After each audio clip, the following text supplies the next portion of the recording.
യെഹെസ്കേൽ പ്രവാചകന്റെ പുസ്തകം 35-ാം അധ്യായം. യഹോവയുടെ അരുളപ്പാട് എനിക്കുണ്ടായതെന്തെന്നാൽ, മനുഷ്യപുത്ര, നീ സേയീർ പർവ്വതത്തിന് നേരെ മുഖം തിരിച്ച് അതിനെക്കുറിച്ച് പ്രവചിച്ച് അതിനോട് പറയേണ്ടത്: യഹോവയായ കർത്താവ് ഇപ്രകാരം അരുളി ചെയ്യുന്നു, സേയീർ പർവ്വതമേ, ഞാൻ നിനക്ക് വിരോധമായിരിക്കുന്നു. ഞാൻ നിന്റെ നേരെ കൈനീട്ടി നിന്നെ പാഴും ശൂന്യവുമാക്കും. ഞാൻ നിന്റെ പട്ടണങ്ങളെ ശൂന്യമാക്കും, നീ പാഴായിത്തീരും. ഞാൻ യഹോവയെന്ന് നീ അറിയും. നീ നിത്യവൈരം ഭാവിച്ച് ഇസ്രായേൽ മക്കളുടെ അന്ത്യാകൃത്യ കാലമായ അവരുടെ ആപത്ത് കാലത്ത് അവരെ വാളിന് ഏൽപ്പിച്ചുവല്ലോ. അതുകൊണ്ട് എന്നാണ് ഞാൻ നിന്നെ രക്തമാക്കി തീർക്കുകയും രക്തം നിന്നെ പിന്തുടരുകയും ചെയ്യും. അതെ, രക്തം നീ വെറുത്തിരിക്കുന്നു, രക്തം നിന്നെ പിന്തുടരും എന്ന് യഹോവയായ കർത്താവിൻ്റെ അരുളപ്പാട്.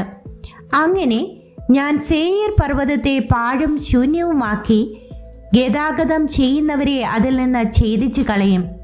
ഞാൻ അതിൻ്റെ മലകളെ നിഹതന്മാരെ കൊണ്ട് നിറയ്ക്കും. നിന്റെ കുന്നുകളിലും താഴ്വരകളിലും നിന്റെ സകല നദികളിലും വാളാൽ നിഹതന്മാരായവർ വീഴും. ഞാൻ നിന്നെ ശാശ്വത ശൂന്യങ്ങളാക്കും. നിന്റെ പട്ടണങ്ങൾ നിവാസികൾ ഇല്ലാതെയിരിക്കും. ഞാൻ യഹോവയെന്ന് നിങ്ങൾ അറിയും.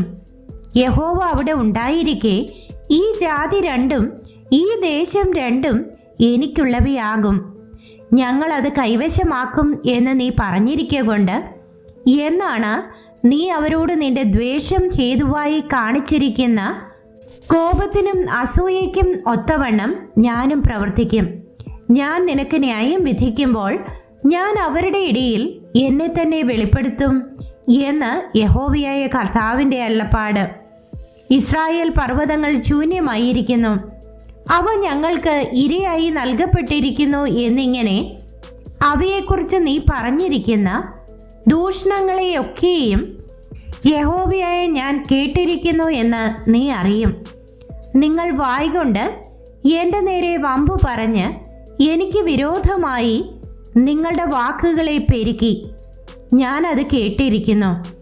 യഹോവയായ കർത്താവ് ഇപ്രകാരം അരുളി ചെയ്യുന്നു: സർവഭൂമിയും സന്തോഷിച്ചുകൊണ്ടിരിക്കുമ്പോൾ ഞാൻ നിന്നെ ശൂന്യമാക്കും.